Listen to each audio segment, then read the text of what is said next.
Late last night and early today, at my direction, the United States Armed Forces conducted an extraordinary military operation in the capital of Venezuela. Overwhelming American military power, air, land, and sea, was used to launch a spectacular assault. And it was an assault like people have not seen since World War II. It was a force against a heavily fortified military fortress in the heart of Caracas to bring outlaw dictator Nicolás Maduro to justice. This was one of the most stunning, effective, and powerful displays of American military might and competence in American history. And if you think about it, we've done some other good ones, like the attack on Soleimani, the attack on al-Baghdadi, and the obliteration and decimation of the Iran nuclear sites just recently in an operation known as Midnight Hammer. All perfectly executed and done. No nation in the world could achieve what America achieved yesterday, or frankly, in just a short period of time.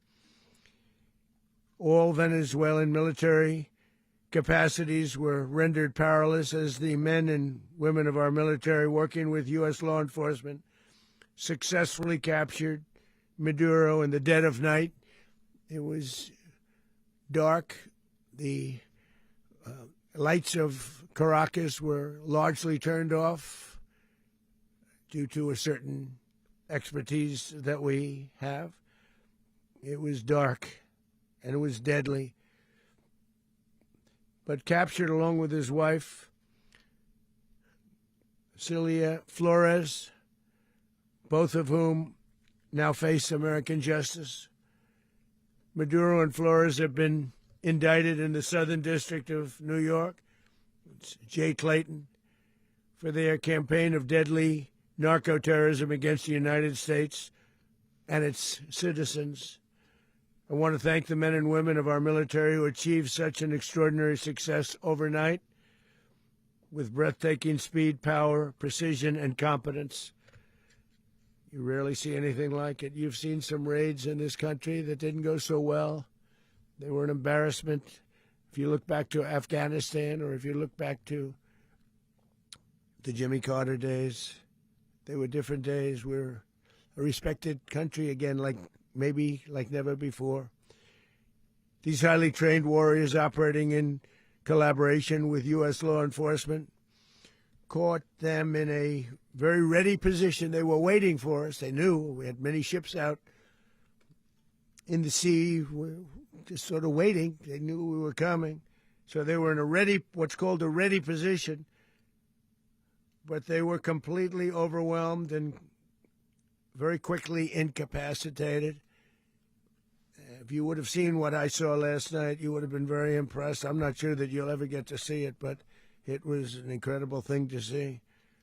Not a single American service member was killed, and not a single piece of American equipment was lost. We had many helicopters, many planes, many people involved in that fight.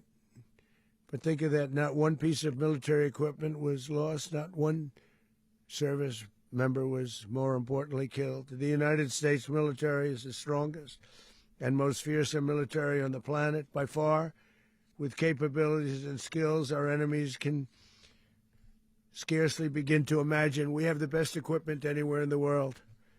There's no equipment like what we have, and you see that even if you just look at the boats. You know, we've knocked out 97% of the drugs coming in by sea. 90%. Each boat kills on average, 25,000 people. We knocked out 97%. And those drugs mostly come from a place called Venezuela.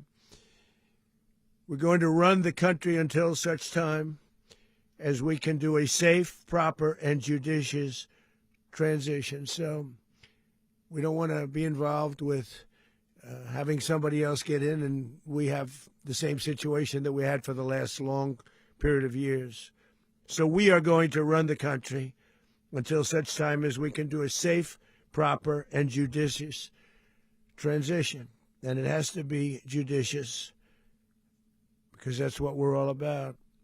We want peace, liberty, and justice for the great people of Venezuela, and that includes many from Venezuela that are now living in the United States and want to go back to their country. It's their homeland. We can't take a chance that somebody else takes over Venezuela that doesn't have the good of the Venezuelan people in mind. We've had decades of that. We're not going to let that happen. We're there now, and what people don't understand, but they understand as I say this, we're there now, but we're going to stay until such time as the proper transition can take place. So we're going to stay until such time as we're going to run it, essentially, until such time as a proper transition can take place. As everyone knows, the oil business in Venezuela has been a bust, a total bust, for a long period of time. They were pumping almost nothing by comparison to what they could have been pumping and what could have taken place. We're going to have our very large United States oil companies, the biggest anywhere in the world, go in, spend billions of dollars, fix the badly broken infrastructure, the oil infrastructure, and start making money for the country. And we are ready to stage a second and much larger attack if we need to do so. So we were prepared to do a second wave if we needed to do so. We actually assumed that a second wave would be necessary, but now it's probably not. The first wave, if you'd like to call it that, the first attack was so successful, we probably don't have to do a second, but we're prepared to do a second wave, a much bigger wave, actually. This was pinpoint, but we have a much bigger wave that probably won't have to do. This partnership of Venezuela with the United States of America, a country that everybody wants to be involved with because of what we were able to do and accomplish, will make the people of Venezuela rich, independent, and safe. And it will also make the many, many people from Venezuela that are living in the United States extremely happy. They suffered. They suffered. So much was taken from them. They're not going to suffer anymore. The illegitimate dictator Maduro was the kingpin of a vast criminal network responsible for trafficking colossal amounts of deadly and illicit drugs into the United States. As alleged in the indictment, he personally oversaw the vicious cartel known as Cartel de las Solas, which flooded our nation with lethal poison, responsible for the deaths of countless Americans, the many, many Americans. Hundreds of thousands over the years of Americans died because of him. Maduro and his wife will soon face the full might of American justice and stand trial on American soil. Right now they're on a ship. They'll be heading to, ultimately, New York, and then a decision will be made, I assume, between New York and Miami or Florida. But we have people where the overwhelming evidence of their crimes will be presented in a court of law. And I've seen it. I've seen what we have. It's both horrible and breathtaking that something like this could have been allowed to take place. For many years after his term as president of Venezuela expired, Maduro remained in power and waged a ceaseless campaign of violence, terror, and subversion against the United States of America, threatening not only our people, but the stability of the entire region. And you all saw it. In addition to trafficking gigantic amounts of illegal drugs that inflicted untold suffering and human destruction all over the country, all over, in particular, the United States, Maduro sent savage and murderous gangs, including the bloodthirsty prison gang, Tren de Aragua, to terrorize American communities nationwide, and he did indeed. They were in Colorado. They took over apartment complexes. They cut the fingers off people if they called police. They were brutal, but they're not so brutal now. And I just have to congratulate our military, Pete and everybody, and our National Guard, because the job that they've done, whether it's in Washington, D.C., where we have a totally safe city, where it was one of the most unsafe cities anywhere in the world, frankly, and now we have no crime in Washington, D.C. We haven't had a killing. We had the terrorist attack a few weeks ago, a little bit of a different kind of a threat, but we haven't had a killing in a long period of time, 6-7 months. We used to have two, on average, 2 a week in Washington, our capital. We don't have that anymore. The restaurants are opening. Everyone's happy. They're going, they're walking their daughters, they're walking their children, their wives. They walk to restaurants. Restaurants are opening all over Washington, D.C. So I want to thank the National Guard. I want to thank our military. And I want to thank law enforcement. It's been amazing. And they should do it with more cities. We're doing it, as you know, and we're doing it in Memphis, Tennessee right now, and crime is down. We've just sort of started a few weeks ago, but crime is down now 77%.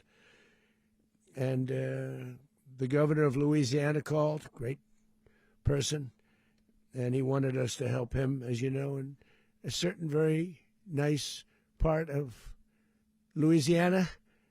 And we have done that. And it was a rough section, and we have crime down. I understand it's down to almost nothing already after 2.5 weeks. New Orleans, it's down to almost nothing, and we've only been there for 2.5 weeks. Can't imagine why governors wouldn't want us to help. We also helped, as you know, in Chicago, and crime went down a little bit there. We did a very small help because we had no working ability with the governor. The governor was a disaster, and the mayor was a disaster. But it knocked down crime. But we're pulling out of there. When they need us, we'll know. You'll know. You'll be writing about it. And likewise, Los Angeles, where we saved Los Angeles early on, where the head of the police department made a statement that if the federal government didn't come in, we would have lost Los Angeles. That's long after the fires. That's when they had the riots in Los Angeles. We did a great job. Got no credit for it whatsoever, but that's okay. It doesn't matter. We don't need the credit. But we'll be pulling out when they need us. They'll call, or we'll go back if we have to. We'll go back. But we did a great job in various cities. But the place that we're very proud of is Washington, D.C., because it's our nation's capital. We took it from being a crime-ridden mess to being one of the safest cities in the country. But the gangs that they sent raped, tortured, and murdered American women and children. They were in all of the cities I mentioned, Tren de Aragua. And they were sent by Maduro to terrorize our people, and now Maduro will never again be able to threaten an American citizen or anybody from Venezuela. There will no longer be threats. For years I've highlighted the stories of those innocent Americans whose lives were so heartlessly robbed by this Venezuelan terrorist organization. Really one of the worst. One of the worst, they say the worst. Americans like 12-year-old Jocelyn Nungari from Houston. Beautiful Jocelyn Nungari, what happened to her? They, as you know, they kidnapped, assaulted, and murdered by Tren de Aragua animals. They murdered Jocelyn and left her dead under the bridge. There was a bridge that will never be the same to so many people after seeing what happened. As I've said many times, the Maduro regime emptied out their prisons, sent their worst and most violent monsters into the United States to steal American lives. And they came from mental institutions and insane asylums. They came from prisons and jails. The reason I say both, they sound similar. Actually, prisons a little bit more hostile, a little bit tougher. A mental institution isn't as tough as an insane asylum, but we got them both. They sent from their mental institutions. They sent from their jails, prisons. They were drug dealers. They were drug kingpins. They sent everybody bad into the United States, but no longer. And we have now a border where nobody gets through. In addition, Venezuela unilaterally seized and stole American oil, American assets, and American platforms, costing us billions and billions of dollars. They did this a while ago, but we never had a president that did anything about it. They took all of our property. It was our property. We built it. And we never had a president that decided to do anything about it. Instead, they fought wars that were 10,000 miles away. We built Venezuela oil industry with American talent, drive, and skill, and the socialist regime stole it from us during those previous administrations, and they stole it through force. This constituted one of the largest thefts of American property in the history of our country. Considered the largest theft of property in the history of our country. Massive oil infrastructure was taken like we were babies, and we didn't do anything about it. I would have done something about it. America will never allow foreign powers to rob our people or drive us back into and out of our own hemisphere. That's what they did. Furthermore, under the now deposed dictator Maduro, Venezuela was increasingly hosting foreign adversaries in our region and acquiring menacing offensive weapons that could threaten U.S. interests and lives. And they used those weapons last night. Potentially in league with the cartels operating along our border. All of these actions were in gross violation of the core principles of American foreign policy, dating back more than 2 centuries, and not anymore.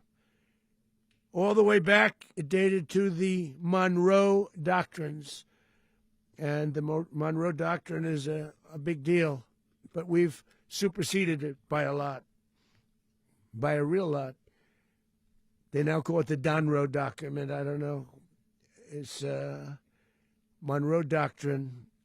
We sort of forgot about it. It was very important, but we forgot about it. We don't forget about it anymore. Under our new national security strategy, American dominance in the Western Hemisphere will never be questioned again. Won't happen.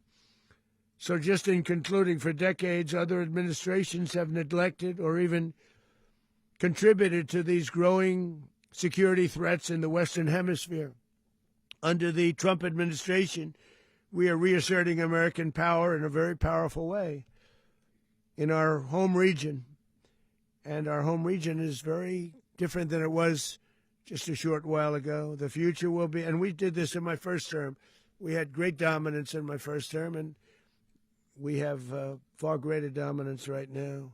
Everyone's coming back to us. The future will be determined by the ability to protect commerce and territory and resources that are core to national security. These are core to our national security. Just like tariffs are, they've made our country rich, and they've made our national security stronger than ever before. But these are the iron laws that have always determined global power, and we're going to keep it that way. We will secure our borders. We will stop the terrorists. We will crash the cartels, and we will defend our citizens against all threats, foreign and domestic. Other presidents may have lacked the courage or whatever to defend America, but I will never allow terrorists and criminals to operate with impunity against the United States. This extremely successful operation should serve as warning to anyone who would threaten American sovereignty or endanger American lives. Very importantly, the embargo on all Venezuelan oil remains in full effect. The American Armada remains poised in position, and the United States retains all military options until United States demands have been fully met and fully satisfied. All political and military figures in Venezuela should understand what happened to Maduro can happen to them, and it will happen to them if they aren't just fair, even to their people. The dictator and terrorist, Maduro, is finally gone in Venezuela. People are free. They're free again. It's been a long time for them, but they're free. America is a safer nation. This morning, it's a prouder nation this morning because it didn't allow this horrible person and this country that was doing very bad things to us. It didn't allow it to happen. And the Western Hemisphere is right now a much safer place to be. So I want to thank everybody for being here. I want to thank General Raisin Kane. He's a fantastic man. I've worked with a lot of generals. I worked with some I didn't like. I worked with some I didn't respect. I worked with some that just weren't good. But this guy is fantastic. I watched last night one of the most precise attacks on sovereignty. I mean, it was an attack for justice. And I'm very proud of him, and I'm very proud of our Secretary of War, Pete Hegseth, who I'm going to ask to say a few words. Thank you very much.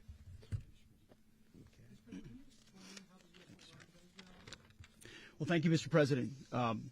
Finally, a commander-in-chief the world respects and the American people deserve. And as the President said, words can barely capture the bravery and the power and the precision of this historic operation. A massive joint military and law enforcement raid flawlessly executed by the greatest Americans our country has to offer.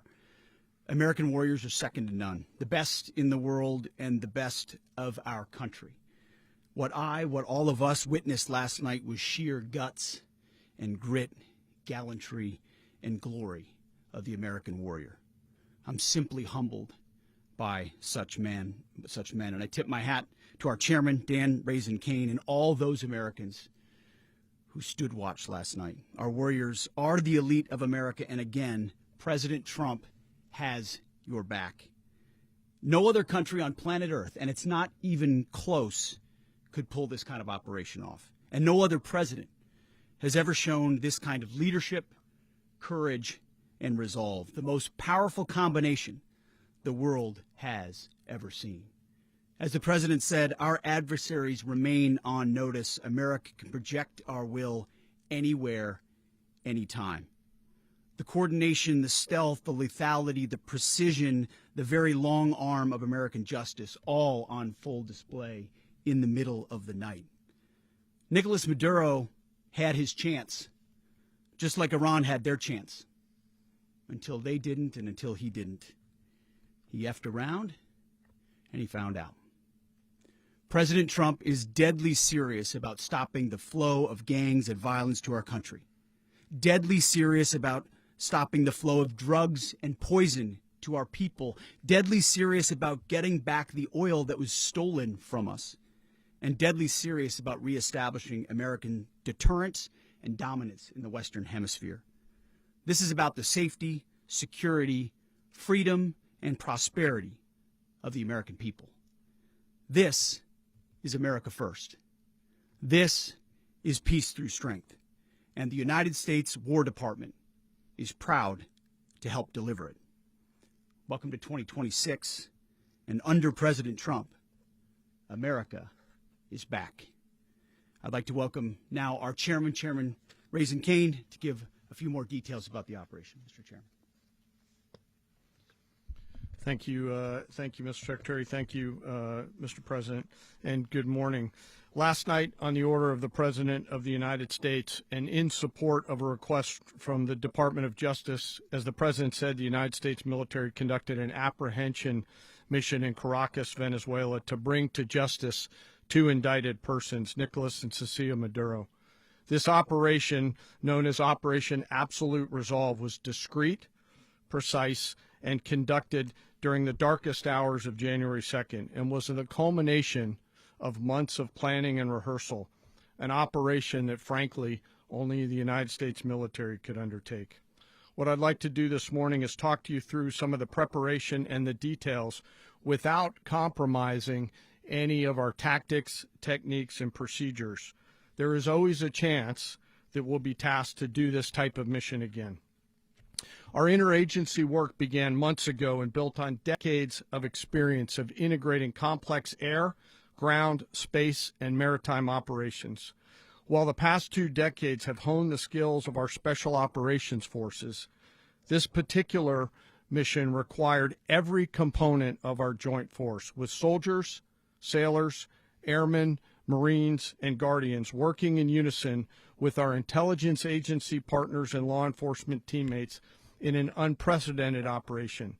We leveraged our unmatched intelligence capabilities and our years of experience in hunting terrorists, and we could not have done this mission without the incredible work by various intelligence agencies, including the CIA, NSA, and NGA. We watched, we waited, we prepared, we remained patient and professional. This mission was meticulously planned, drawing lessons from decades of missions over the last many years, many missions over these last many years. This was an audacious operation that only the United States could do. It required the utmost of precision and integration within our joint force. And the word integration does not explain the sheer complexity of such a mission. An extraction so precise it involved more than 150 aircraft launching across the Western Hemisphere in close coordination, all coming together in time and place to layer effects for a single purpose: to get an interdiction force into downtown Caracas while maintaining the element of tactical surprise. Failure of one component of this well-oiled machine would have endangered the entire mission, and failure is never an option for America's joint force. Those in the air over Caracas last night were willing to give their lives for those on the ground and in the helicopters. Let me talk a little bit about the preparation. After months of work by our intelligence teammates to find Maduro and understand how he moved, where he lived, where he traveled, what he ate, what he wore, what were his pets, in early December, our force was set pending a series of aligned events. Key was choosing the right day to minimize the potential for civilian harm and maximize the element of surprise, and minimize the harm to the indicted personnel so, as the President said, they could be brought to justice. And as the President said earlier today, weather in Venezuela is always a factor this time of the year. And over the weeks through Christmas and New Year's, the men and women of the United States military sat ready, patiently waiting for the right triggers to be met and the President to order us into action. Last night, the weather broke just enough, clearing a path that only the most skilled aviators in the world could maneuver through. Ocean, mountain, low cloud ceilings, but when tasked with a mission, this organization does not quit. At 10:46 p.m. Eastern Time last night, the President ordered the United States military to move forward with this mission. He said to us, and we appreciated it, Mr. President, good luck and Godspeed. And those words were transmitted to the entire joint force. Over the course of the night, aircraft began launching from 20 different bases on land and sea across the Western Hemisphere. In total, more than 150 aircraft, bombers, fighters, intelligence, reconnaissance, surveillance, rotary wing were in the air last night. Thousands and thousands of hours of experience were airborne. Our youngest crew member was 20, and our oldest crew member was 49, and there's simply no match for American military might. As the night began, the helicopters took off with the extraction force, which included law enforcement officers, and began their flight into Venezuela at 100 feet above the water. As they approached Venezuelan shores, the United States began layering different effects provided by Spacecom, Cybercom, and other members of the interagency to create a pathway. Overhead, those forces were protected by aircraft from the United States Marines, the United States Navy, the United States Air Force, and the Air National Guard. The force included F-22s, F-35s, F-18s, EA-18s, E-2s, B-1 bombers, and other support aircraft, as well as numerous remotely piloted drones. As the force began to approach Caracas, the Joint Air Component began dismantling and disabling the air defense systems in Venezuela, employing weapons to ensure the safe passage of the helicopters into the target area. The goal of our air component is, was, and always will be to protect the helicopters and the ground force and get them to the target and get them home. As the force crossed the last point of high terrain where they'd been hiding in the clutter, we assessed that we had maintained totally the element of surprise. As the helicopter force ingressed towards the objective at low level, we arrived at Maduro's compound at 1:01 a.m. Eastern Standard Time, or 2:01 a.m. Caracas local time, and the apprehension force descended into Maduro's compound and moved with speed, precision, and discipline towards their objective and isolated the area to ensure the safety and security of the ground force while apprehending the indicted persons. On arrival into the target area, the helicopters came under fire, and they replied with that fire with overwhelming force in self-defense. One of our aircraft was hit but remained flyable, and as the President said earlier today, all of our aircraft came home, and that aircraft remained flyable during the rest of the mission. As the operation unfolded at the compound, our air and ground intelligence teams provided real-time updates to the ground force, ensuring those forces could safely navigate the complex environment without unnecessary risk. The force remained protected by overhead tactical aviation.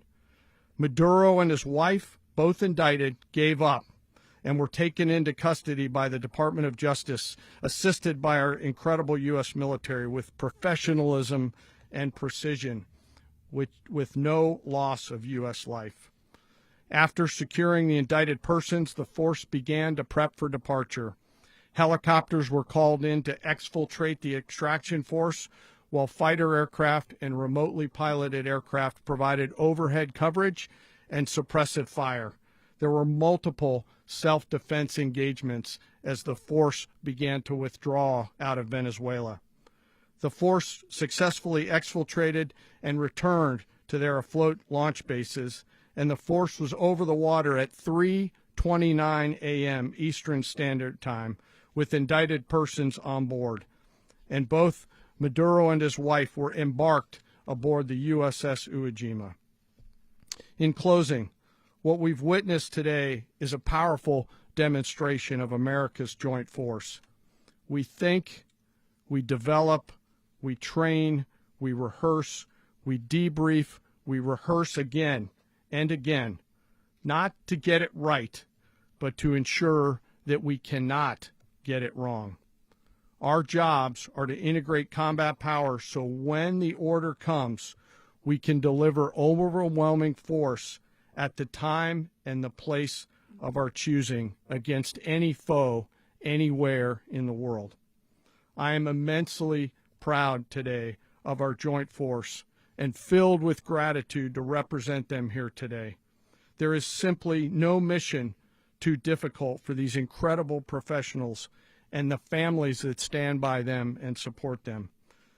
As we stand here this morning, our forces remain in the region at a high state of readiness, prepared to project power, defend themselves, and our interests in the region. This operation is a testament to the dedication and unwavering commitment to justice and our resolve to hold accountable those who threaten peace and stability. In closing, I want to express my heartfelt gratitude to the brave men and women who executed this mission. Their courage and tireless commitment to our nation are what makes us strong. Thank you, Mr. Secretary, and thank you, Mr. President. Well, I don't have much to add to what you've heard now, other than the following points. Nicolás Maduro was indicted in 2020 in the United States. He is not the legitimate president of Venezuela. That's not just us saying it. The first Trump administration, the Biden administration, the second Trump administration, none of those three recognized him. He's not recognized by the European Union and multiple countries around the world. He is a fugitive of American justice with a $50 million reward, which I guess we saved $50 million. And Make sure. Yeah, exactly. But Don't let anybody claim it. Nobody deserves it but us. But I want to be clear about one thing. Nicolás Maduro had multiple opportunities to avoid this. He was provided multiple very, very, very generous offers and chose instead to act like a wild man, chose instead to play around. And the result is what we saw tonight. The other message here is the following. You have a guy, like many people around the world, they like to play games. You have a guy who decides he's going to invite Iran into his country, is going to, do the confiscation of American oil companies, is going to flood our country with gang members, is going to take Americans prisoner and try to hold them for hostage and trade them like he was able to do with the Biden administration. Basically likes to play games all this time and thinks nothing's going to happen. And I hope what people now understand is that we have a president. The 47th president of the United States is not a game player. When he tells you that he's going to do something, when tells you he's going to address a problem, he means it. He actions it. I can tell you, I've watched this process now for 14, 15 years, been around it. Everybody talks. I'm going to do this. I'm going to do that. When I get there, we're going to do this. We're going to take. This is a president of action. Like, I don't understand yet how they haven't figured this out. And now, if you don't know, now you know. Because this is the way it's going to play out. And I think people need to understand that this is not a president that just talks and does letters and press conferences. And, if he says he's serious about something, he means it. And this is something that was a direct threat to the national interest of the United States, and the president addressed it.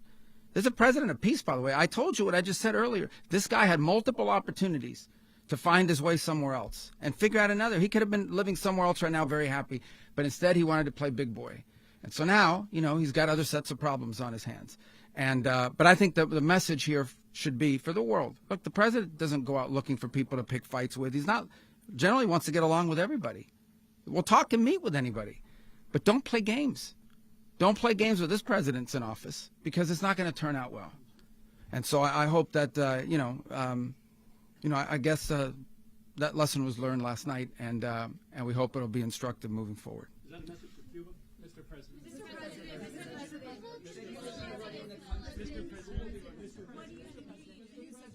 Please. Well, we're going to be running it with a group, and we're going to make sure it's run properly. We're going to rebuild the oil infrastructure, which will cost billions of dollars. It'll be paid for by the oil companies directly. They will be reimbursed for what they're doing, but that's going to be paid. And we're going to get the oil flowing the way it should be. As you know, it was just a minor flow. It was actually a minor flow for what they have. But we're going to run it properly, and we're going to make sure the people of Venezuela are taken care of. We're going to make sure the people that were forced out of Venezuela by this thug are also taken care of. President, does the U.S. running the country mean that U.S. troops will be on the ground? How will that work? Well, they always say boots on the ground. So we're not afraid of boots on the ground if we have to have. We had boots on the ground last night at a very high level, actually. We're not afraid of it. We don't mind saying it. But we're going to make sure that that country is run properly. We're not doing this in vain. This is a very dangerous attack. This is an attack that could have gone very, very badly. Could have gone very badly. We could have lost a lot of people last night. We could have lost a lot of dignity. We could have lost a lot of equipment. The equipment is less important, but we could have lost a lot. And we're going to make sure that this is proper. We're there now. We're ready to go again if we have to. We're going to run the country right. It's going to be run very judiciously, very fairly. It's going to make a lot of money. We're going to give money to the people. We're going to reimburse people that were taken advantage of. We're going to take care of everybody. It's very important. We couldn't let them get away with it. They stole our oil. We built that whole industry there, and they just took it over like we were nothing. And we had a president that decided not to do anything about it. So we did something about it. We're late, but we did something about it. Yeah, please. Mechanism by which you're going to run the country? Are you going to designate a U.S. official to coordinate? Yes, it's all being done right now. We're designating people. We're talking to people. We're designating various people, and we're going to let you know who those people are. Would run Venezuela? Well, it's largely going to be, for a period of time, the people that are standing right behind me. We're going to be running it. We're going to be bringing it back. It's a dead, I talk about a dead country. A year and a half ago, we were a dead country. Now we're the hottest country anywhere in the world. We're a country doing better than any country anywhere in the world. And it required leadership. Venezuela has a lot of bad people in there, a lot of bad people that shouldn't be leading. We're not going to take a chance that one of those people take over for Maduro. So you can look at, and others, we have fantastic people, including people in the military. So we're going to have a group of people running it until such time as it can be put back on track, make a lot of money for the people, and give people a great way of life, and also reimbursement for people in our country that were forced out of Venezuela.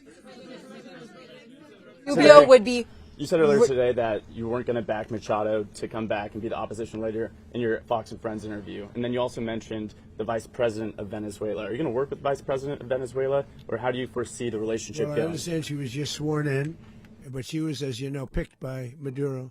So Marco's working on that directly. He just had a conversation with her, and she's essentially willing to do what we think is necessary to make Venezuela great again. Very simple. Mr. President, Colombian President Gustavo Petro, a couple weeks ago, he said he's got to watch his ass. And today, he said he's not concerned about anything happening to him in the aftermath of this operation. So, just what your message is about that? Well, he has cocaine mills. He has factories where he makes cocaine. And, yeah, I think I stick by my first statement. He's making cocaine. They're sending it into the United States. So he does have to watch his ass. Mr. President, did you notify any members of Congress in advance? Marco, do you want to talk about that? Because you were involved in it. Sure. We call members of Congress immediately after. This was not the kind of mission that you can do congressional notification on. It was a trigger-based mission in which conditions had to be met night after night. We watched and monitored that for a number of days.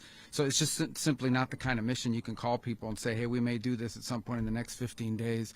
But it's largely a law enforcement function. Remember, at the end of the day, at its core, this was an arrest of 2 indicted fugitives of American justice, and the Department of War supported the Department of Justice in that job. Now, there are broader policy implications here, but it's just not the kind of mission that you can pre-notify because it endangers the mission. Plus, if I could add one thing to that, Congress has a tendency to leak. This would not be good. If they leaked, General, I think it would have been maybe a very different result. But I have to say, they knew we were coming at some point, A lot of ships out there, they sort of knew we were coming. We went through. But Congress will leak, and we don't want leakers. People to watch this all play out live. What was Maduro doing when the U.S. forces entered what I assume would be his home? And also, was there any point where the U.S. was considering if Maduro pushed back or resisted killing Maduro? It could have happened. It could have happened. He was trying to get into a safe place. You know what a safe place is, all steel.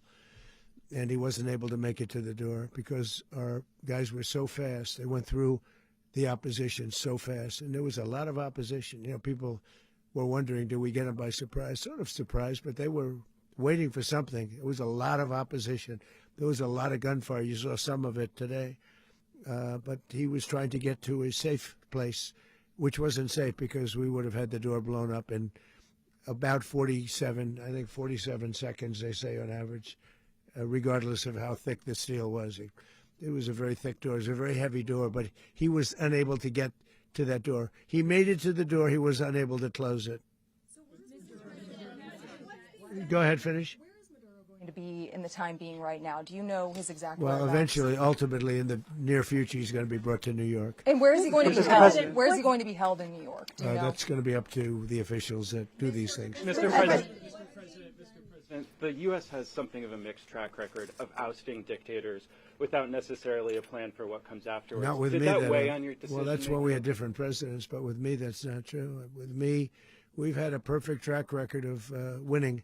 We win a lot, and we win. If you look at Soleimani, you look at al-Baghdadi, you look at the Midnight Hammer. Midnight Hammer was incredible. Right now, you wouldn't have peace in the Middle East. We have essentially peace in the Middle East because of that. If we weren't successful with Midnight Hammer, you wouldn't have peace in the Middle East. So, with me, you've had a lot of victory. You've had only victories. You've had no losses. Yeah.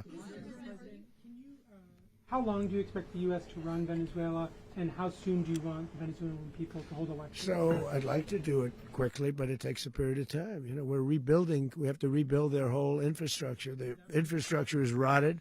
It's actually very dangerous. It's blow-up territory. Oil is very dangerous. It's a very dangerous thing to take out of the ground. can kill a lot of people. It has killed a lot of people doing just that. The infrastructure is old. It's rotted. Much of it is stuff that we put there 25 years ago, and we're going to be replacing it. And we're going to take a lot of money out so that we can take care of the country. Yeah. Are you saying that Secretary Rubio and Mr. President, China, Russia, and Iran have interests in Venezuela. How does this operation affect your relationships with them when it comes to the oil and drugs? In terms of China and Russia, Russia when we get things straightened out. But in terms of other countries that want oil, we're in the oil business. We're going to sell it to them. We're not going to say we're not going to give it. In other words, we'll be selling oil probably in much larger doses because they couldn't produce very much because their infrastructure was so bad. So we'll be selling large amounts of oil to other countries, many of whom are using it now, but I would say many more will come. Are you saying, Mr. President, are you saying that, Mr. President, are you saying that, Mr. President, thank you. What is your message to the people of Venezuela today? Of course, the civilian population specifically, they have a lot of questions. What is your message to the people of Venezuela? That you're going to have peace, justice. You're going to have some of the riches that you should have had for a long period of time. It was stolen from you.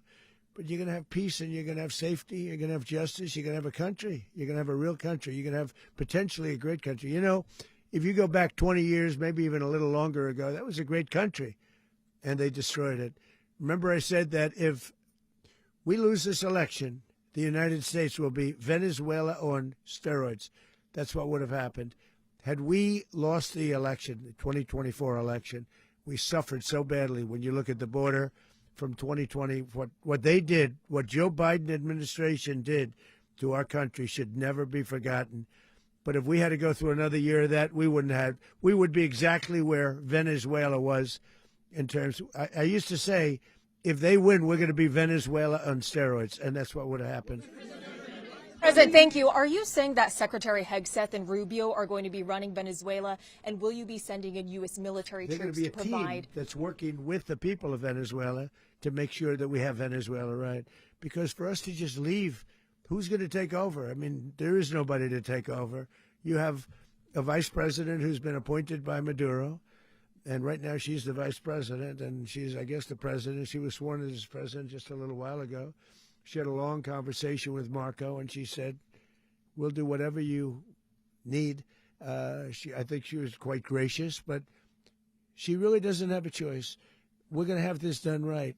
We're not going to just do this with Maduro, then leave like everybody else, leave and say, let it go to hell. If we just left, it has zero chance of ever coming back.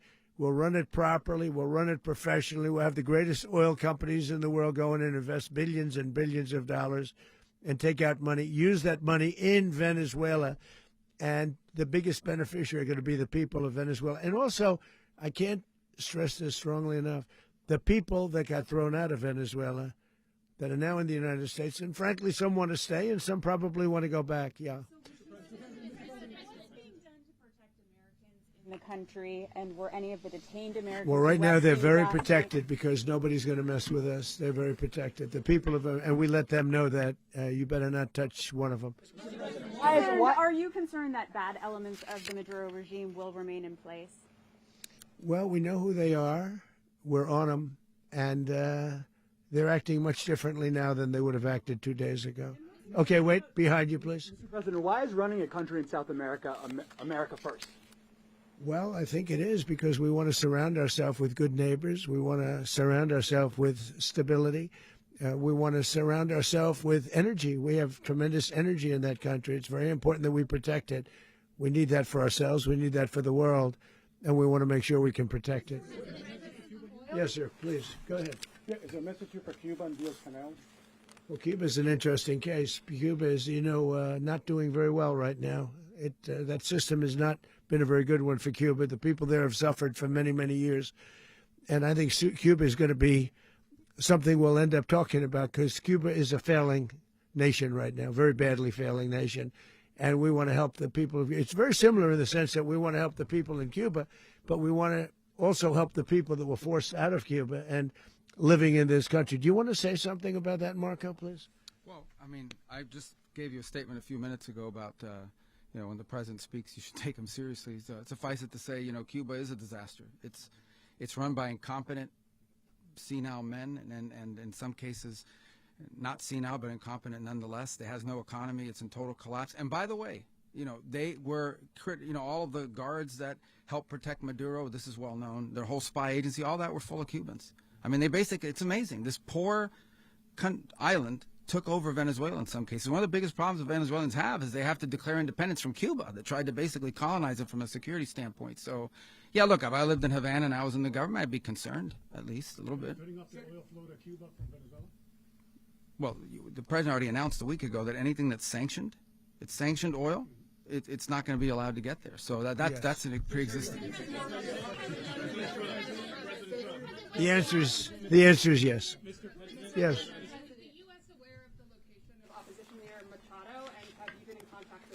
No, we haven't. No, we haven't. Mr. President. Mr. President, on Monday. Oh, I think it would be very tough for her to be the leader. She doesn't have the support within or the respect within the country. She's a very nice woman, but she doesn't have the respect. Mr. President, is it possible that the U.S. ends up administrating Venezuela for years? You know, well, you know, it won't cost us anything because the money coming out of the ground is very substantial. So it's not going to cost us anything. We will. Well, we want safety there. We want to be surrounded by countries that aren't housing all of our enemies all over the world. That's what that was happening, and you don't want to have that. But we're going to be rebuilding, and we're not spending money. The oil companies are going to go in. They're going to spend money. We're going to take back the oil that, frankly, we should have taken back a long time ago. A lot of money is coming out of the ground. We're going to get reimbursed for all of that. We're going to get reimbursed for everything that we spend. So it's going to be a very important. This is a very big evening that took place last night.